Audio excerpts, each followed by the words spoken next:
Hello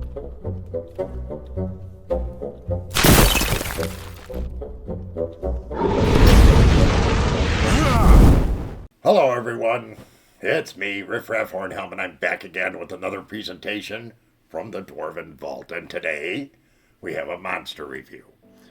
And today, once again, coming from the original monster manual as used with 1E, we have a creature from there, and we're going to talk about the Owlbear.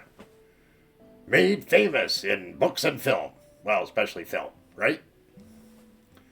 Anybody who's seen the Dungeons and Dragons movie knows that the resident druid in that movie is able to transform into a pretty big and badass owlbear. Sure wish that was the way it was in the original D&D. I think the owlbear in that movie is just a tad bigger. Well, maybe a lot bigger. But in the original game, the owlbear was maximum about 8 feet tall and was more or less equivalent to, say, a grizzly bear. An adult male one could be like 1,200 to 1,500 pounds. That's a pretty good size. The owlbear is apparently some deranged creation originally of some wizard or mage, and is a cross between a bear and an owl. Gosh, who would have thought? Now, of course, it has long claws, and it has a beak instead of having a regular set of jaws. And it's, it does a claw bite thing, though the bite, I believe, is 2 to 16 damage, which isn't that crazy, not on an average statistical basis. And of course, you also had the ability to hug the opponent and do squeezing like damage from that. It has an armor class of 5. It is 5 plus 2 hit dice. They're not very powerful on that side. Though certainly for a low-level party, it would not be the thing you would want to encounter in the woods. Now, owlbears have been around for a long time. They have been popular. It's nothing that happened suddenly. They've always been considered a cool-looking creature, and I've certainly used them before as a dungeon master. Have run into them as a player. In talking to my fellow dungeon masters, ranking an owlbear, we put that at about a 3.5.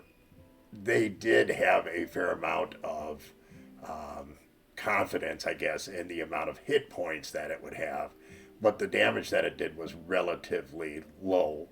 And of course, it's animal intelligence, and it's not that difficult for the party to find a way to stand off and do damage to it, or at least, let it chase everybody around while other people are shooting at it. It's not impossible to kill, not by a long shot.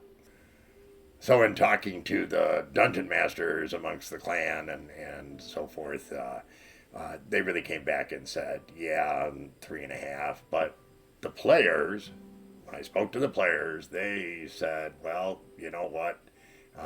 Yeah, probably about a 3.5. They said it was a little bit stronger than being a 3. Those that had run into them had said that, yeah, if it jumps out at you in the forest, it can really wreak havoc before you're able to come to grips with it and take care of it. It is something that everybody can kill, but it seems to be capable of doing a fair amount of damage before it dies. Yeah. It's certainly very representative of the weird monsters that were created for the game. I guess from that standpoint, it's enjoyable, but it's not ever one that I saw as being a super difficult one. I don't think anybody else does either. If you run into them in the field, try and keep them at a distance and engage them that way. My fellow dwarves and I generally don't run into these in combat that often, and the experience that we had with them is that, yeah, you if you were able to stand off from them, no real big issues. Otherwise, yeah, be wary of them if you're outdoors and you know that they're going to be in the area.